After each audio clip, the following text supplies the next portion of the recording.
Bismillahirrahmanirrahim. Assalamualaikum warahmatullahi wabarakatuh. Perkenalkan, nama saya Bese Husnul Khotimah dengan NIM 105721122423.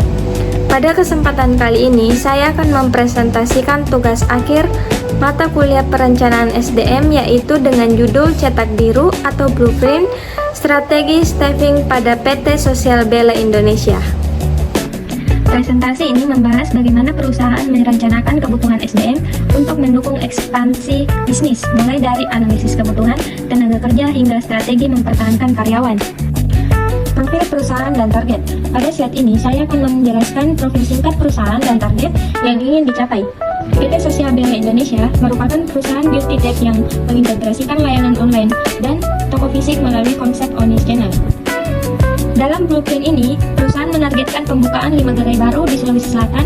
Selain itu, perusahaan juga menargetkan peningkatan omset sebesar 25%, peningkatan penjualan omnichannel sebesar 30%, dan kepuasan pelanggan menjadi 96%. Perhitungan target omset dilakukan dari omset awal sebesar 250 miliar yang ditingkatkan sebesar 25%, sehingga target omset tahun 2027 menjadi 312,5 miliar. Analisis beban kerja dan kebutuhan SDM. Selanjutnya, saya akan menjelaskan mengenai kebutuhan SDM. Berdasarkan analisis yang dilakukan, setiap gerai membutuhkan 16 orang yang terdiri dari store leader, asisten leader, duty advisor, kasir, inventory staff, store operation staff, cleaning service, dan security. Karena perusahaan akan membutuhkan 5 gerai baru, maka total kebutuhan SDM adalah 80 orang. Dari jumlah tersebut, 20 orang dipenuhi melalui promosi dan rotasi internal, sedangkan 60 orang berasal dari rekrutmen eksternal. Analisis gap SDM. Berdasarkan hasil perhitungan, perusahaan masih mengalami kekurangan tenaga kerja.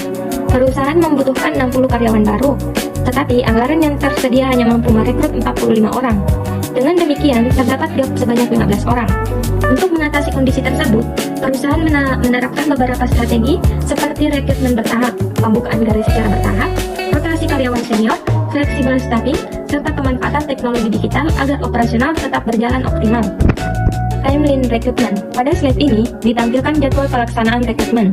Proses dimulai dari analisis kebutuhan SDM pada bulan Januari, kemudian dilanjutkan dengan rekrutmen, seleksi, dan pelatihan karyawan. Pembukaan gerai dilakukan secara bertahap mulai bulan Mei hingga Oktober. Dengan jadwal ini, perusahaan memiliki waktu untuk mengevaluasi setiap tahapan sebelum membuka gerai berikutnya. Formulasi strategi staffing. Untuk memenuhi kebutuhan tenaga kerja, perusahaan menggunakan 3 strategi staffing. Pertama adalah internal staffing, yaitu mengisi posisi penting melalui promosi dan rotasi karyawan yang telah berpengalaman. Kedua adalah external staffing, untuk memenuhi kebutuhan tenaga kerja baru pada posisi operasional maupun posisi tertentu. Yang ketiga adalah flexible staffing, yaitu memanfaatkan tenaga kerja paruh waktu atau freelancer pada periode promosi agar operasionalnya tetap berjalan secara efisien.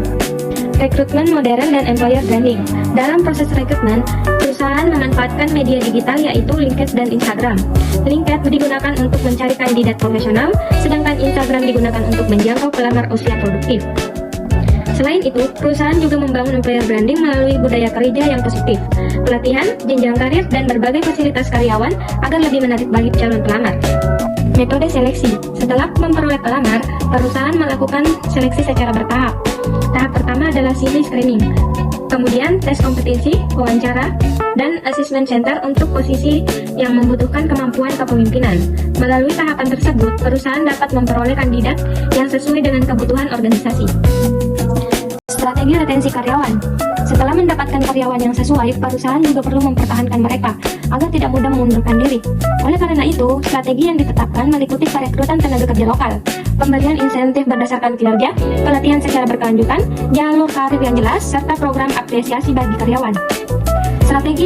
Strategi tersebut diharapkan dapat meningkatkan loyalitas sekaligus menurunkan tingkat turnover. Penerapan prinsip 3R. Seluruh strategi yang telah disusun mengacu pada prinsip right person, right job, dan right team.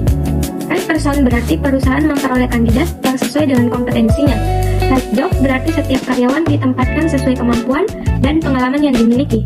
Sedangkan right team berarti proses rekrutmen dilakukan tepat waktu, sehingga kebutuhan SDM terpenuhi sebelum gerai mulai beroperasi. Kesimpulan, sebagai penutup dapat disimpulkan bahwa PT Sosial Bela Indonesia membutuhkan 80 tenaga kerja untuk mendukung pembukaan 5 gerai baru. Kebutuhan tersebut dipenuhi melalui kombinasi internal staffing, external staffing, dan flexible staffing. Selain itu, perusahaan juga menerapkan rekrutmen modern, metode seleksi yang sistematis, dan strategi retensi untuk mempertahankan karyawan. Dengan demikian, blueprint ini diharapkan mampu mendukung keberhasilan ekspansi perusahaan secara efektif dan berkelanjutan. Demikian presentasi yang dapat saya sampaikan, lebih dan kurangnya mohon dimaafkan. Assalamualaikum warahmatullahi wabarakatuh.